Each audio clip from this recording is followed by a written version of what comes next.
यह एक काल्पनिक कहानी है। इसमें दिखाई गई घटनाएं, पात्र और संवाद पूरी तरह से लेखक की कल्पना पर आधारित हैं। इसका कोई संबंध किसी वास्तविक व्यक्ति या घटना से नहीं है। आरव स्वाभाविक रूप से नाजिन की प्रतीक्षा कर रहा था। इस बार दक्षिणी क्षेत्र की वापसी का मार्ग अत्यंत खतरनाक होने वाला था, इसलिए यदि नाजिन उसके साथ होती तो उसका आत्मविश्वास और भी बढ़ जाता। नाजिन आरव के पास चलकर आई, उसके पीछे खड़े अन्य लोगों पर एक नजर डाली और फिर कहा, मुझ पर तुम्हारे 3 अनुरोध उधार हैं। तो क्या पहला अनुरोध तुम्हारे साथ दक्षिणी क्षेत्र वापस लौटना है?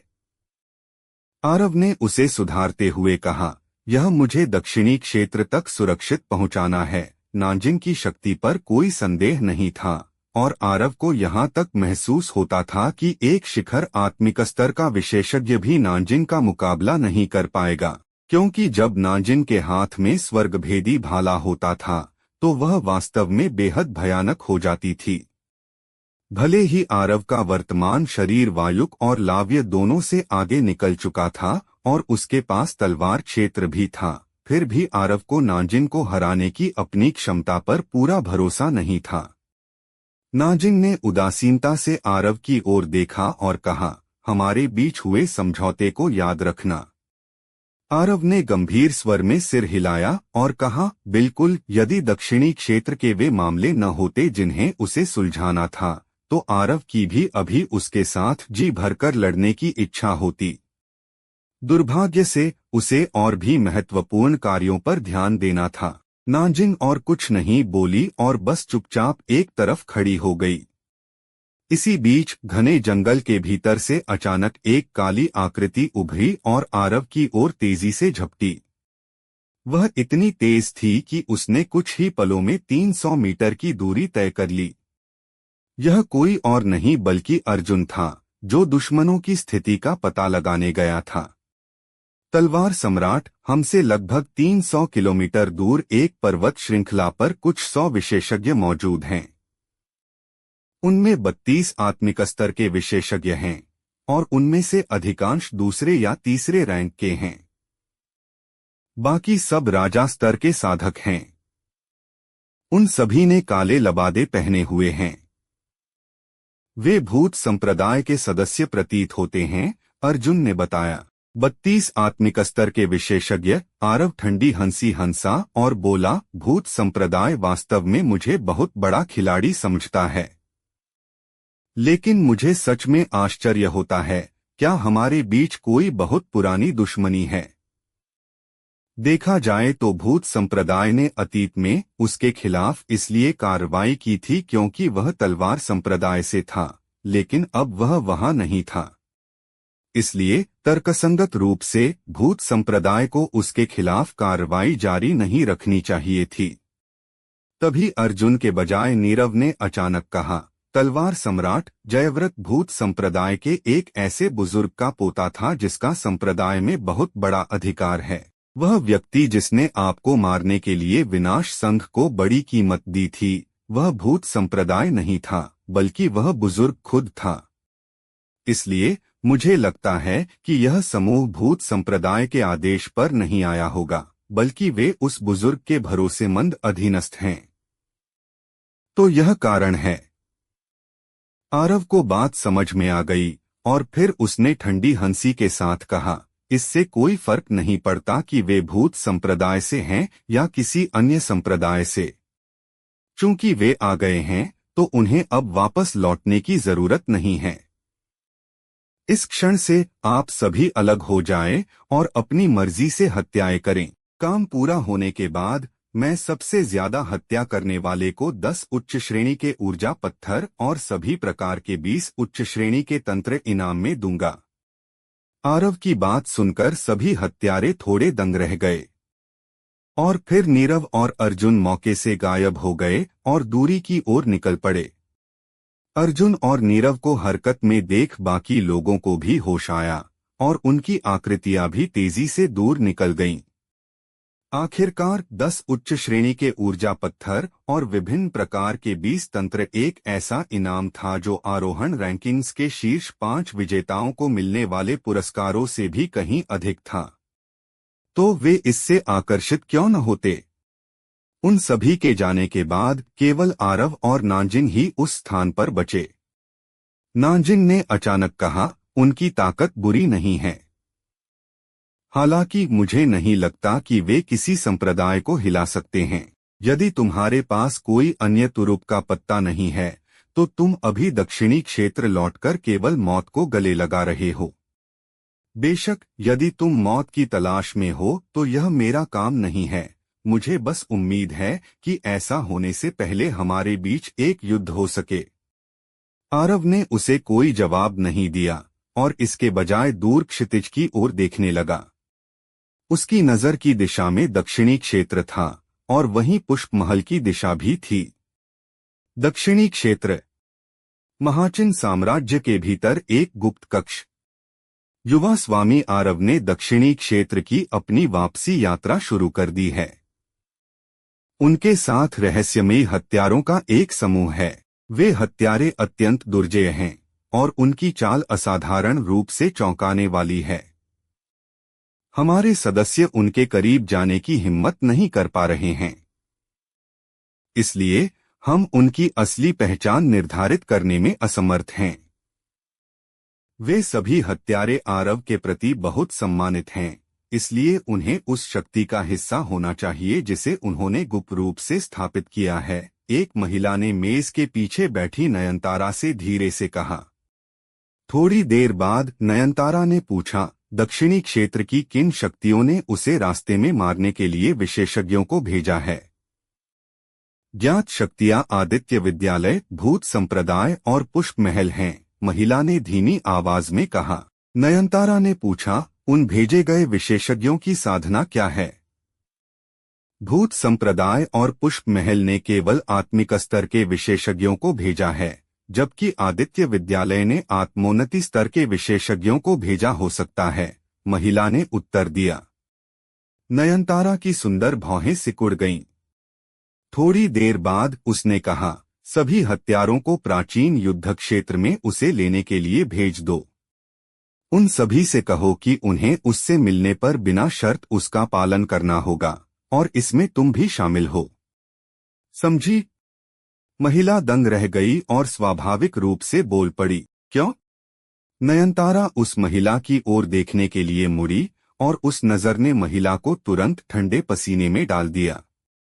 महिला जल्दी से एक घुटने के बल बैठ गई और कहा, श्यामा से ऐसा सवाल पूछने की गलती हो गई। नयनतारा ने श्यामा की ओर कुछ देर देखा और फिर अपनी नजर हटा ली और कहा, क्योंकि वह हमारे हत्यारा मंडप का मंडप स्वामी है, समझी? महिला मन ही मन चौंक गई और तुरंत कहा, समझ गई। इन शब्दों को बोलने के बाद वह मुड़ी और चली गई। कक्ष में नयनतारा खड़ी हुई और कुछ देर चुप रही। अचानक उसके चेहरे पर एक मुस्कान खिली जो 100 फूलों के खिलने जैसी सुंदर थी और उसके होठों के कोनों पर एक आकर्षक मुस्कान थी। उसने कहा, छोटे भाई, बहुत समय हो गया है। मुझे सच में तुम्हारी याद आती है। तुम्हें जीवित वापस आना होगा, अन्यथा मैं तुम्हें पहनने के लिए एक हरी टोपी धोखा दूंगी और तुम्हें तुम्हारी कब्र में भी चैन नहीं लेने दूंगी। हर रात की कहानी, हर दिन का धमाका, सिर्फ स्टोरी हंगामा पर। तो अभी सब्सक्राइब करें और बेल आइकन दबाएं, क्योंकि अगली कहानी आप मिस ना कर पाए। तलवार संप्रदाय नभ प्रांगण। इस समय तलवार संप्रदाय के सभी उच्च अधिकारी यहाँ एकत्र थे और उनमें वे बुजुर्ग भी शामिल थे जो एकांत में साधना कर रहे थे। मदांध साधु मेजबान की सीट पर बैठे थे जबकि रणवीर उनके बगल में बैठे थे। इस समय हॉल एक गंभीर माहौल से भरा था और हर किसी के चेहरे पर अत्यंत भारी भाव थे। मदांध साधु खड़े हुए और 2 कदम आगे बढ़े और कहा, सबको मेरा प्रणाम। मुझे लगता है कि आप तलवार संप्रदाय की वर्तमान स्थिति से अच्छी तरह वाकिफ हैं। पिछले 1000 वर्षों में भूत संप्रदाय, आदित्य विद्यालय और विभिन्न अन्य शक्तियां हमें खुलेआम और गुप्त रूप से दबा रही हैं और कहा जा सकता है कि संप्रदाय एक निराशाजनक स्थिति में गिर गया है। इसके अभी भी अस्तित्व में रहने का एकमात्र कारण यह है कि वे मेरे और रणवीर के मरने से पहले अंतिम जवाबी हमले से डरे हुए हैं। अब मेरी उम्र लगभग समाप्त हो चुकी है। एक बार जब मैं गिर जाऊंगा तो आदित्य विद्यालय, पुष्प महल और भूत संप्रदाय निश्चित रूप से हमारे तलवार संप्रदाय के खिलाफ कार्रवाई करेंगे और यहाँ तक कि ब्राइटन मून संप्रदाय भी अवसर का लाभ उठा सकते हैं। यह सुनकर उनके चेहरे और भी गंभीर हो गए। वास्तव में वे तलवार संप्रदाय की स्थिति से स्पष्ट रूप से अवगत थे, लेकिन मदांध साधु की उपस्थिति के कारण उन्हें इसके बारे में चिंता करने की जरूरत नहीं थी। आखिरकार उनके लिए निपटने वाला कोई था। फिर भी अब वह व्यक्ति खोने वाला था, इसलिए अन्य शक्तियों का दबाव अब सीधे उन पर आ गया था। दैवमार्ग। इसी बीच मदांध साधु ने अचानक कहा, यही एकमात्र रास्ता है। यदि मैं इसे पार कर लेता हूं तो मुझे और पूरे तलवार संप्रदाय को जीवित रहने का मौका मिलेगा। अन्यथा जिस दिन मेरा अंत होगा उसी दिन तलवार संप्रदाय का विनाश हो जाएगा। तभी एक बुजुर्ग ने पूछा, गुरुदेव, आपको अपनी सफलता की क्षमता पर कितना भरोसा है? मदांध साधु ने सिर हिलाया और कहा, मुझे बिल्कुल भी भरोसा नहीं है। इसलिए मुझे आशा है कि तलवार संप्रदाय मेरी मदद करेगा। लेकिन क्या होगा अगर आप असफल हो गए? एक अन्य बुजुर्ग ने धीमी आवाज में कहा। यही हमारा एकमात्र मौका है, तलवार संप्रदाय के स्वामी रणवीर ने भारी आवाज में कहा। यदि हम कोशिश नहीं करते हैं तो गुरुदेव के प्राण त्यागने के बाद भूत संप्रदाय, आदित्य विद्यालय और पुष्प महल निश्चित रूप से हमारे तलवार संप्रदाय के खिलाफ कार्रवाई करेंगे। उस समय हमारा तलवार संप्रदाय उनका विरोध कैसे करेगा? यह सुनकर यहाँ मौजूद अन्य लोग चुप हो गए। मदांध साधु की उपस्थिति के बिना भूत संप्रदाय, आदित्य विद्यालय और पुष्प महल को निश्चित रूप से किसी का डर नहीं होगा। उस समय तलवार संप्रदाय उनकी दया पर होगा। दूसरे शब्दों में, मदांध साधु को दैवमार्ग को पार करने की कोशिश करनी ही थी। मदांध साधु ने उनकी सहमति के लिए प्रयास जारी नहीं रखा। वह बस उन सभी को अपने फैसले के बारे में सूचित कर रहे थे, क्योंकि भले ही तलवार संप्रदाय उनकी मदद न करे, फिर भी वह इसे करते। वे इतने समय से साधना कर रहे थे, तो वे इतनी आसानी से मिट्टी में मिलने के लिए कैसे तैयार हो सकते थे? भले ही उन्हें बिल्कुल भी भरोसा नहीं था, फिर भी वे अंत में कोशिश करना चाहते थे, वरना वे अपने भाग्य को कैसे स्वीकार कर पाते? बैठक समाप्त हुई और तलवार संप्रदाय ने उन तैयारियों की श्रृंखला शुरू कर दी जिनकी आवश्यकता थी। एक पर्वत श्रृंखला में कुछ 100 काले लबादे वाले साधक छिपे हुए थे। यह पर्वत श्रृंखला एक ऐसी जगह थी जहां से प्राचीन युद्ध क्षेत्र से दक्षिणी क्षेत्र लौटने के लिए गुजरना ही पड़ता था। इसलिए यदि आरव वापस लौटने का इरादा रखता था तो वह निश्चित रूप से इस पर्वत श्रृंखला से होकर गुजरेगा। इस प्रकार वे आरव के उनके जाल में फंसने और अपनी जान देने का इंतजार करने के लिए तैयार थे। यहाँ का पूरा समूह भूत संप्रदाय के विशेषज्ञों से बना था। इसके अलावा उन्होंने अपनी पहचान नहीं छिपाई थी और भूत संप्रदाय की वर्दी पहनी हुई थी। हम में से इतने सारे लोगों को सिर्फ एक ऐसे विशेषज्ञ को मारने के लिए भेजा गया है जो अभी अभी आत्मिक स्तर में आया है। क्या बुजुर्ग करुण्य उस आरव नाम के लड़के को बहुत अधिक नहीं समझ रहे हैं? एक गंजे आदमी ने, जिसके मुंह के कोने पर एक तिल था, पर्वत श्रृंखला पर एक खुले स्थान पर खड़े होकर नाराजगी के साथ कहा। उसकी साधना आत्मिक स्तर के तीसरे रैंक की थी, लेकिन उसे एक ऐसे साधक को मारने का आदेश दिया गया था जिसने अभी अभी आत्मिक स्तर में प्रवेश किया था।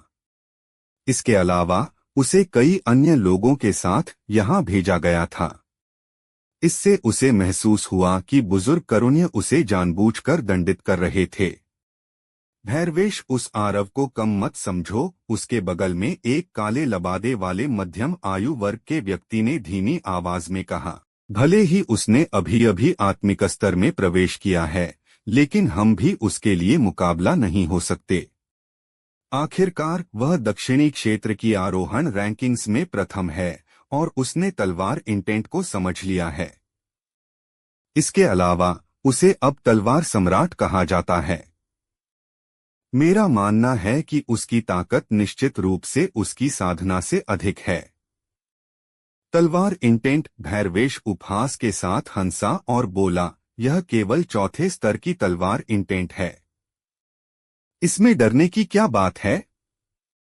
इसके अलावा भले ही वह एक साधक हो और तलवार सम्राट बन गया हो, उसे मारने के लिए हम में से इतने सारे लोगों को भेजने की कोई जरूरत नहीं है ना? यहाँ 32 आत्मिक स्तर के विशेषज्ञ हैं, जानते हो। शुरू में मुझे लगा कि हम एक आत्मोन्नति स्तर के विशेषज्ञ को मारने जा रहे हैं, लेकिन मैंने कभी कल्पना नहीं की थी कि हम यहाँ एक आत्मिक स्तर के साधक को मारने के लिए होंगे। मध्यम आयु वर्ग के व्यक्ति ने भौहें सिकोड़ी, लेकिन आगे नहीं बोला। सच कहूं तो वह भी काफी नाखुश था। उसे महसूस हुआ कि बुजुर्ग करुण्य एक अकेले आत्मिक स्तर के साधक को मारने के लिए इतनी बड़ी सेना भेजकर वास्तव में तिल का ताड़ बना रहे थे। बुजुर्ग करुण्य वास्तव में अपने व्यक्तिगत स्वार्थों के लिए अपनी शक्ति का दुरुपयोग कर रहे हैं। भले ही वह नाखुश था, लेकिन उसने इस बारे में बोलने की हिम्मत नहीं की, क्योंकि भूत संप्रदाय में बुजुर्ग करुण्य की कमान वाली शक्ति केवल संप्रदाय स्वामी से कम थी। अभी संप्रदाय स्वामी एकांत साधना में थे, इसलिए यह कहा जा सकता था कि अभी भूत संप्रदाय में बुजुर्ग करुण्य का ही राज था। ठीक इसी समय जंगल के भीतर से अचानक एक तीखी चीख गूंजी। उसके बाद दूसरी, तीसरी, चौथी। कुछ ही समय में जंगल से अनगिनत तीखी और दर्दनाक चीखें गूंजने लगी थीं। दोस्तों, स्टोरी को लाइक, शेयर व सब्सक्राइब कर दिया करो, जिससे मुझे मोटिवेशन मिलता है। भैरवेश और उसके बगल में खड़े उस अधेड़ उम्र के व्यक्ति के चेहरे पर बेहद उदास और गंभीर भाव थे जब उन्होंने जमीन पर पड़े अपने साथी शिष्यों के 30 से अधिक शवों को देखा। भूत संप्रदाय के इन शिष्यों की चीखें गूंजने के बाद 2 पल से भी कम समय बीता था कि वे यहाँ पहुँच गए थे।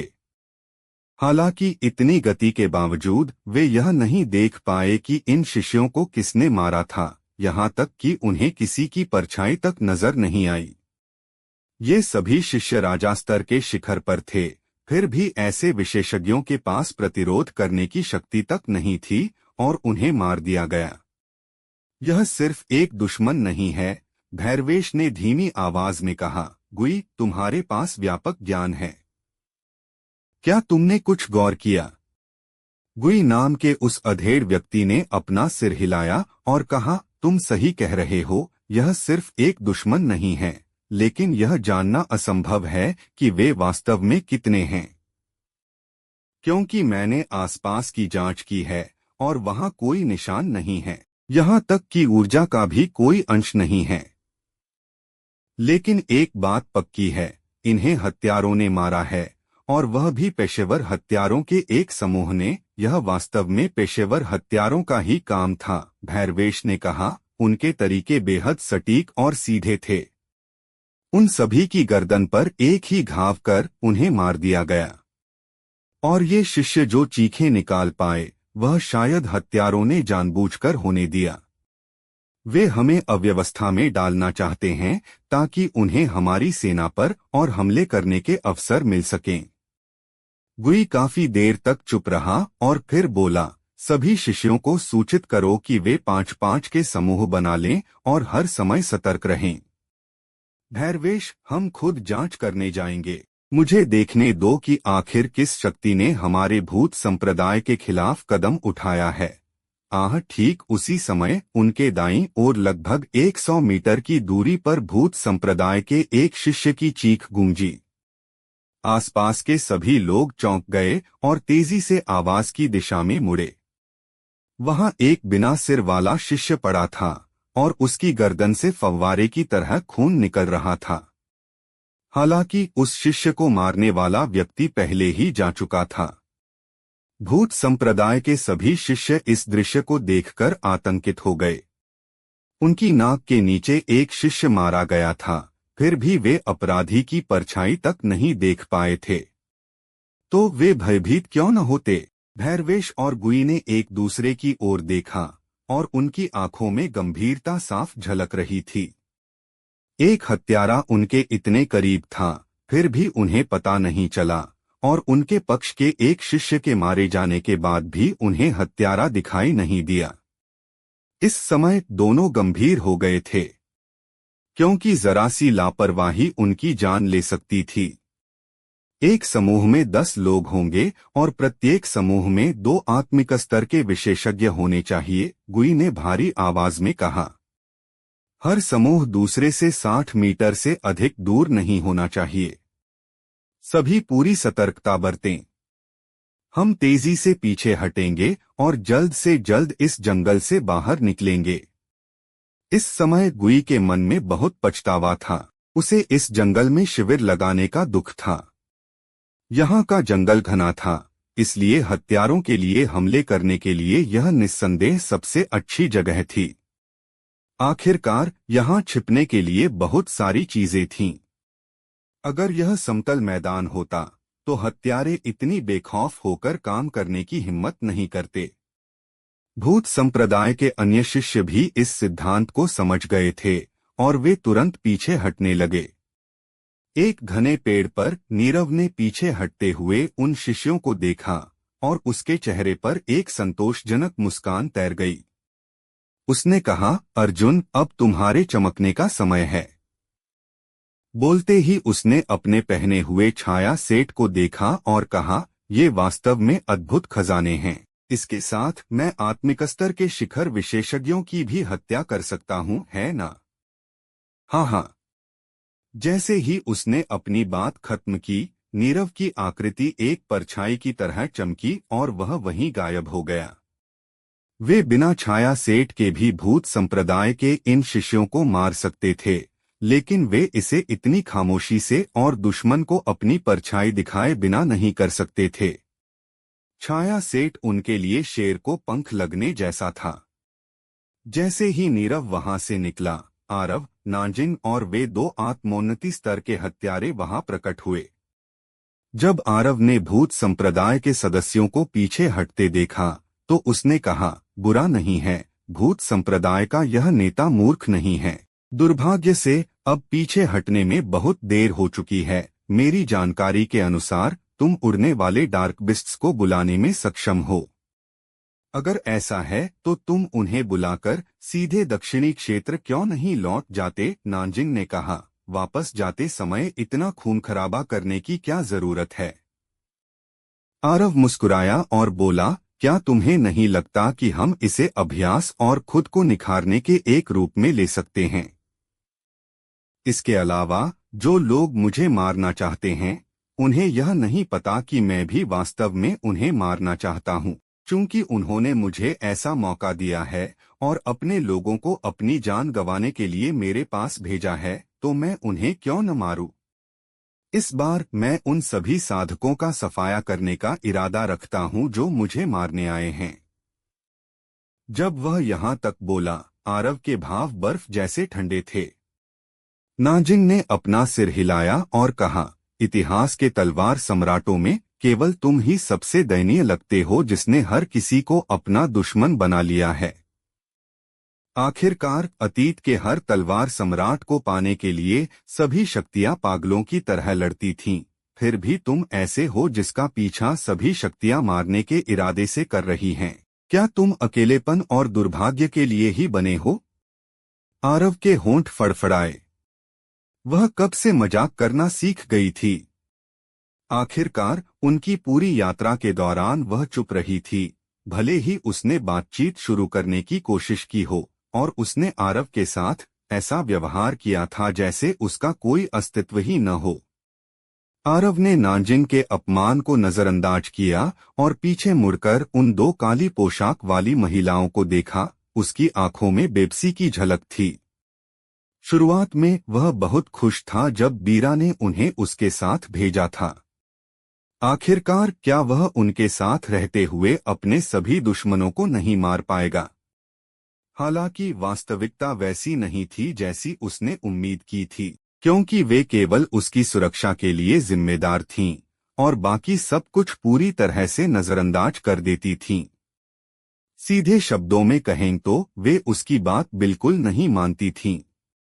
आरव ने अपना सिर हिलाया, अपनी हताशा को दबाया और फिर उन तीनों को आगे ले गया। इस समय गुई और भैरवेश के चेहरे बेहद बदसूरत हो गए थे, क्योंकि 15 मिनट से भी कम समय में भूत संप्रदाय के लगभग 50 और शिष्य मारे जा चुके थे। ये हत्यारे वास्तव में भयानक और चौंकाने वाले थे, क्योंकि वे कोई आवाज नहीं करते थे और उनकी कोई ऊर्जा नहीं महसूस होती थी। ऐसा लगता था जैसे वे जीवित ही नहीं हैं। केवल उनके हमला करने के क्षण में ही उन्हें नोटिस करना संभव था। इसके अलावा वे अपने लक्ष्यों को मारने के बाद भूतों की तरह तुरंत गायब हो जाते थे। इसलिए भूत संप्रदाय के सभी सदस्य उनके खिलाफ असहाय थे। शुरुआत में भूत संप्रदाय के शिष्य अभी भी बदले के बारे में सोच रहे थे। उन्होंने सोचा था कि एक बार जंगल से बाहर निकलने के बाद वे इन हत्यारों को ढूंढ निकालेंगे और फिर उन्हें तड़पा तड़पा कर मारेंगे।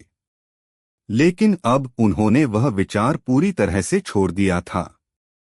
अब वे केवल इस जंगल से भागने और इन भयानक हत्यारों से दूर जाने की सोच रहे थे।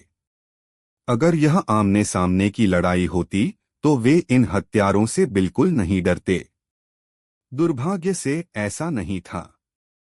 इस समय वे उन शिकारों की तरह थे जिनका शिकारियों द्वारा पीछा किया जा रहा था और जीवित रहने का एकमात्र तरीका तेज दौड़ना था। वास्तव में मृत्यु उतनी डरावनी नहीं होती जितना कि मृत्यु की प्रक्रिया डरावनी होती है।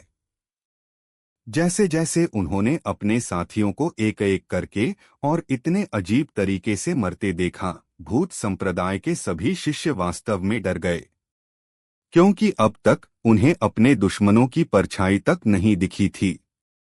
लगभग 1 घंटा बीतने के बाद भूत संप्रदाय के 50 से भी कम सदस्य बचे थे।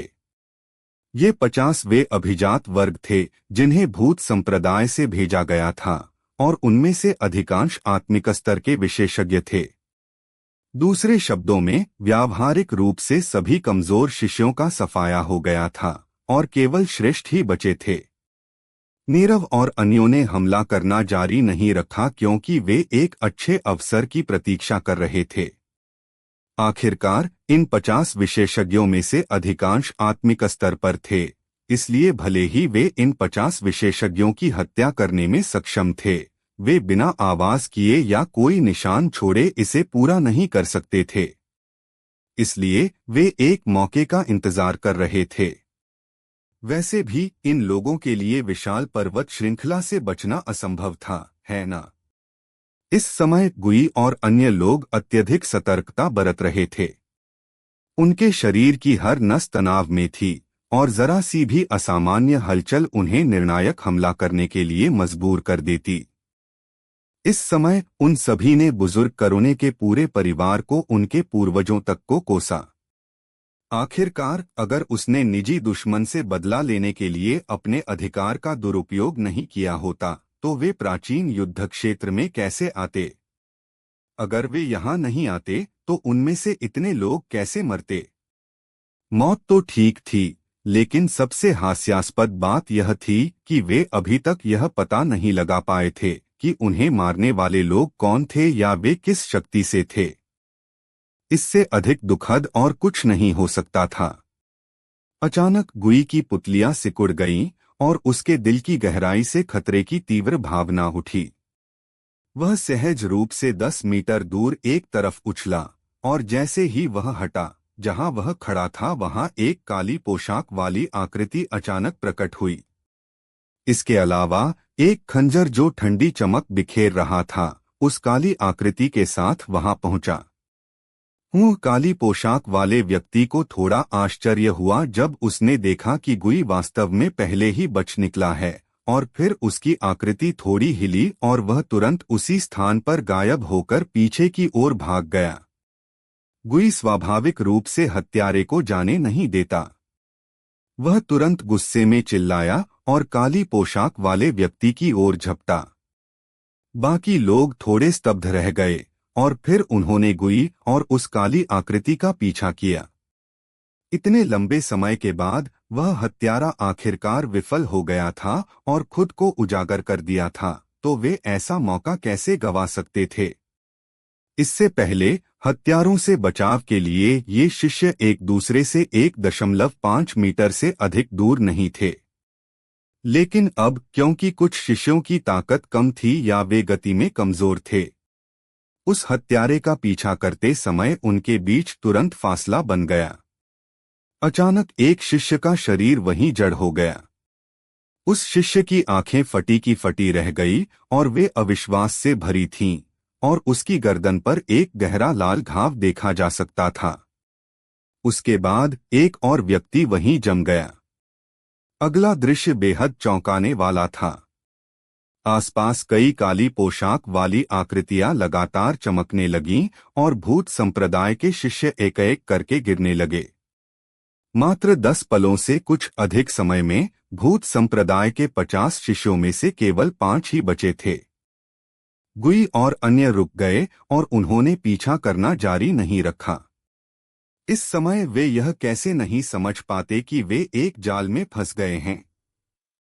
पहले उस हत्यारे ने खुद को उजागर किया था ताकि उन्हें अव्यवस्थित किया जा सके, उन्हें अलग किया जा सके और उन्हें मारा जा सके। दुर्भाग्य से उन्हें यह बात थोड़ी देर से समझ आई।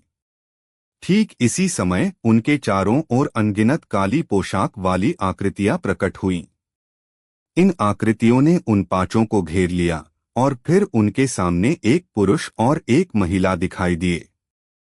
तुम आरव हो, गुई ने आरव की ओर देखते हुए भारी आवाज में कहा। आरव ने कहा, मेरे एक प्रश्न का उत्तर दो और मैं तुम सभी को नहीं मारूंगा, ठीक है?